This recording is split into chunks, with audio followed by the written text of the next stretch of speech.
ओम नमो भगवते वासुदेवाय। जय श्री कृष्ण। नमस्कार दोस्तों, आज मैं आपको ज्येष्ठ शुक्ल एकादशी, निर्जला एकादशी, भीमसेनी एकादशी, पांडव एकादशी व्रत की कथा सुना रहा हूँ। श्री भीमसेन व्यास जी से बोले, ही पितामह, भ्राता युधिष्ठिर, माता कुंती, द्रौपदी, अर्जुन, नकुल और सहदेव आदि सब एकादशी के दिन अन्न खाने को मना करते हैं, परंतु मैं उनसे कहता हूँ कि भाई, भक्ति पूर्वक भगवान की पूजा आदि तो मैं कर सकता हूँ, दान भी दे सकता हूँ, परंतु भोजन के बिना नहीं रह सकता। यह सुनकर व्यास जी कहने लगे, हे भीमसेन, यदि तुम नरक को बुरा और स्वर्ग को अच्छा समझते हो तो प्रति मास की दोनों पक्षों की एकादशियों को अन्न मत खाया करो। तब भीमसेन ने कहा, हे पितामह, मैं तो पहले ही कह चुका हूँ कि मैं भोजन के बिना नहीं रह सकता। यदि वर्ष भर में कोई एक ही व्रत हो तो वह मैं रख सकता हूँ। मेरे पेट में ब्रक नाम वाली अग्नि है। मैं अन्न के भोजन बिना पूरा उपवास तो क्या, एक समय भी बिना भोजन किए नहीं रह सकता हूँ। अतः आप मुझको कोई ऐसा व्रत बताइए जो वर्ष में केवल एक बार ही करना पड़े और मुझको स्वर्ग की प्राप्ति हो जाए। श्री व्यास जी कहने लगे कि पुत्र, बड़े बड़े ऋषियों ने अनेक शास्त्र आदि बनाए हैं, जिनमें वर्णित उपायों के द्वारा थोड़े परिश्रम से ही स्वर्ग की प्राप्ति हो सकती है, परंतु उन शास्त्रों में भी दोनों पक्षों की एकादशी का व्रत मुक्ति के लिए श्रेष्ठ लिखा है। श्री व्यास जी के वचन सुनकर भीमसेन नरक में जाने के वैसे भयभीत हो गए और कंपायमान होकर बोले, अब क्या करूं? एक मास में 2 व्रत तो मैं कर नहीं सकता। हाँ, वर्ष में एक व्रत करने का प्रयत्न अवश्य कर सकता हूँ।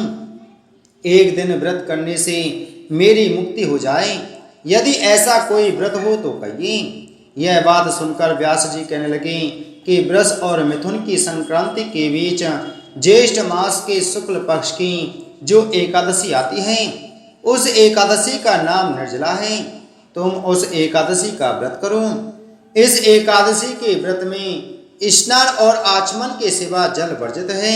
आचमन में 6 माह से जल से अधिक नहीं होना चाहिए, अन्यथा वह मदपान के सदृश हो जाता है। इस दिन भोजन नहीं करना चाहिए, क्योंकि भोजन करने से व्रत नष्ट हो जाता है। इस एकादशी के दिन सूर्योदय से लेकर द्वादशी को सूर्योदय तक जल ग्रहण न करने से समस्त एकादशियों के व्रत का फल प्राप्त होता है। द्वादशी को सूर्योदय से पहले उठकर स्नान आदि करके ब्राह्मणों को दान आदि देना चाहिए। इसके पश्चात भूखे और सत्पात्र ब्राह्मण को भोजन कराकर फिर स्वयं भोजन करना चाहिए। इसका फल 1 वर्ष की संपूर्ण एकादशियों के फल के बराबर होता है। व्यास जी कहने लगे कि हे भीमसेन, यह मुझको स्वयं भगवान ने बतलाया है। इस एकादशी का पुण्य समस्त तीर्थों और दानों से बढ़कर है। केवल एक दिन मनुष्य निर्जल रहने से पापों से मुक्त हो जाता है। जो मनुष्य निर्जला एकादशी का व्रत करते हैं, उनको मृत्यु के समय यमदूत आकर नहीं घेरते, वरन भगवान के पार्षद उसको पुष्पक विमान में बिठाकर स्वर्ग को ले जाते हैं। अतः संसार जनों को यह सर्वश्रेष्ठ निर्जला एकादशी का व्रत अवश्य करना चाहिए। उस दिन ओम नमो भगवते वासुदेवाय इस मंत्र का उच्चारण तथा गौदान भी करना चाहिए।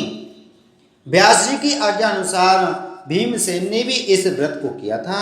इसी कारण इस एकादशी को भीमसेन या पांडव एकादशी भी कहते हैं। निर्जला व्रत करने से प्रथम भगवान का पूजन करके यह प्रार्थना करें, हे भगवान, आज मैं निर्जला व्रत करता हूँ, दूसरे दिन भोजन करूँगा। मैं इस व्रत को श्रद्धा पूर्वक करूँगा, अतः आपकी कृपा से मेरे सब पाप नष्ट हो जाएं। इस दिन एक घड़ा वस्त्र से ढककर स्वर्ण सहित दान करना चाहिए। जो मनुष्य इस व्रत को करते हैं, उनको करोड़ पल सोने के दान का फल मिलता है, और जो इस दिन यज्ञ आदि करते हैं, उनका फल तो वर्णन ही नहीं किया जा सकता। इस एकादशी के व्रत से मनुष्य विष्णु लोक को प्राप्त होता है। जो मनुष्य इस दिन अन्न खाते हैं वे चांडाल के समान हैं और अंत में नरक में जाते हैं। ब्रह्म हत्यारे, मदपान करने वाले, चोर तथा गुरु के साथ द्वेष करने वाले भी इस व्रत के करने से स्वर्ग में जाते हैं। हे कुंती पुत्र, श्रद्धा पूर्वक व्रत को करने के बाद सर्वप्रथम भगवान का पूजन, गौदान, ब्राह्मणों को मिष्टान तथा दक्षिणा देनी चाहिए। निर्जला के दिन अन्न, वस्त्र, छत्र, उपान्हय, जूती आदि का दान करना श्रेष्ठ है। जो मनुष्य भक्ति पूर्वक इस कथा को पढ़ते व सुनते हैं उनको स्वर्ग की प्राप्ति होती है। एकादशी व्रत हिंदुओं में सबसे अधिक प्रचलित माना जाता है। वर्ष में 24 एकादशियां आती हैं, किंतु इन सब एकादशियों में ज्येष्ठ शुक्ल एकादशी सबसे बढ़कर फल देने वाली समझी जाती है, क्योंकि इस एक एकादशी का व्रत रखने से वर्ष भर की एकादशियों के व्रत का फल प्राप्त होता है। निर्जला एकादशी का व्रत अत्यंत संयम साध्य है। इस युग में यह व्रत संपूर्ण सुख भोग और अंत में मोक्ष देने वाला कहा गया है। कृष्ण पक्ष और शुक्ल पक्ष दोनों पक्षों की एकादशी में अन्न खाना वर्जित है। जब सर्वज्ञ वेदव्यास ने पांडवों को चारों पुरुषार्थ धर्म, अर्थ, काम और मोक्ष देने वाले एकादशी व्रत का संकल्प कराया था, तब युधिष्ठिर ने कहा, जनार्दन, ज्येष्ठ मास के शुक्ल पक्ष में जो एकादशी पड़ती हो, कृपया उसका वर्णन कीजिए।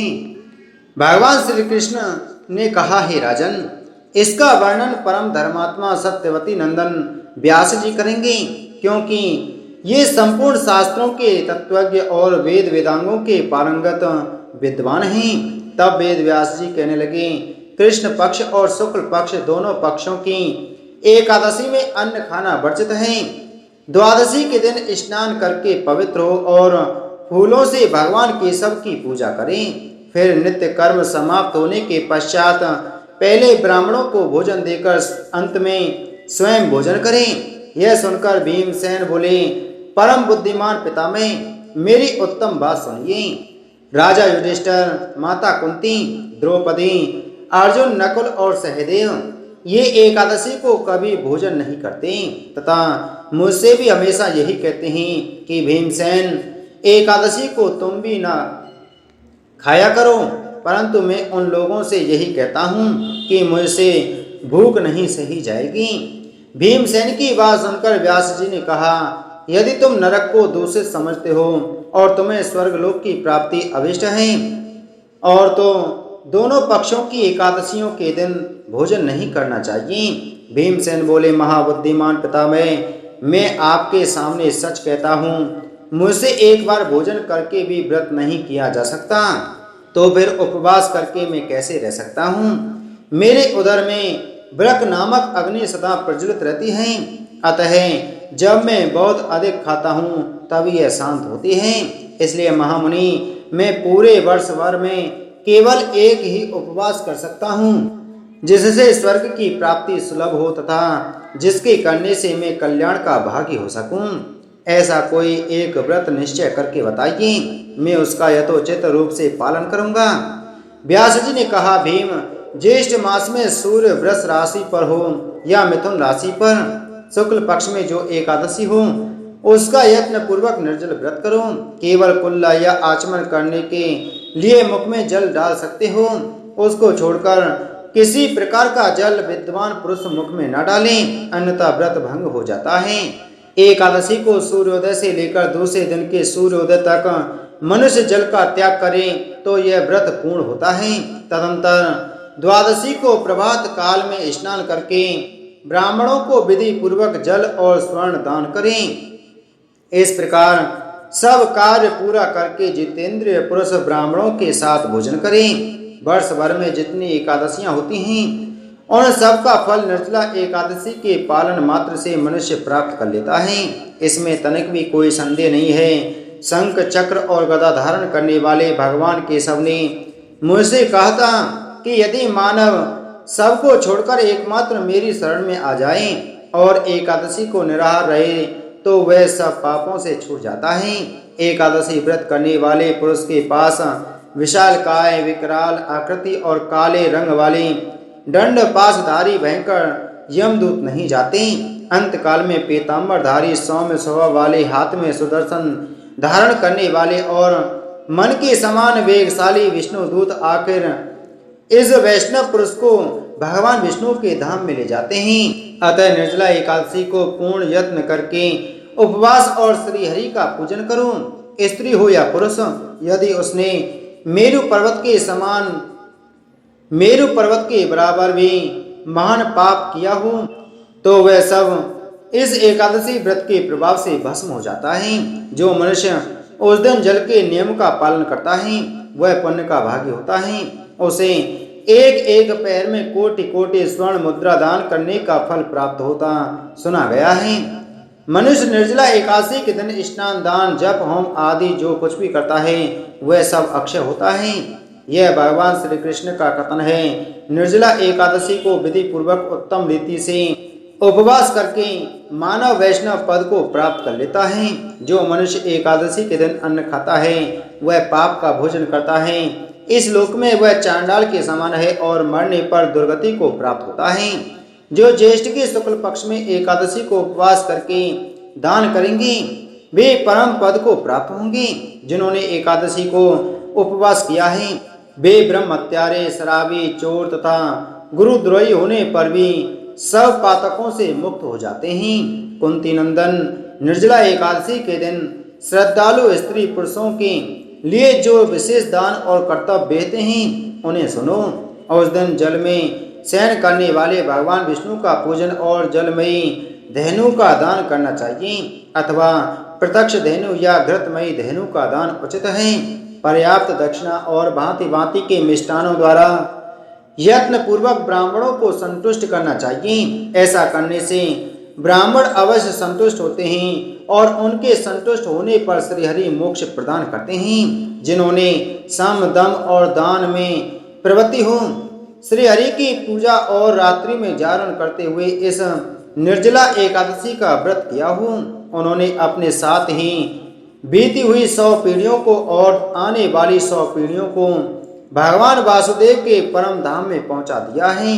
निर्जला एकादशी के दिन अन्न, वस्त्र, गौ, जल, सैया, सुंदर आसन, कमंडलु तथा छाता दान करने चाहिए। जो श्रेष्ठ तथा सुपात्र ब्राह्मण को जूता दान करता है वह सोने के विमान पर बैठकर स्वर्गलोक में प्रतिष्ठित होता है। जो इस एकादशी की महिमा को भक्ति पूर्वक सुनता अथवा उसका वर्णन करता है वह स्वर्गलोक में जाता है। चतुर्दशी युक्त अमावस्या और सूर्य ग्रहण के समय श्राद्ध करके मनुष्य जिस फल को प्राप्त करता है वही फल इसके श्रवण से भी प्राप्त होता है।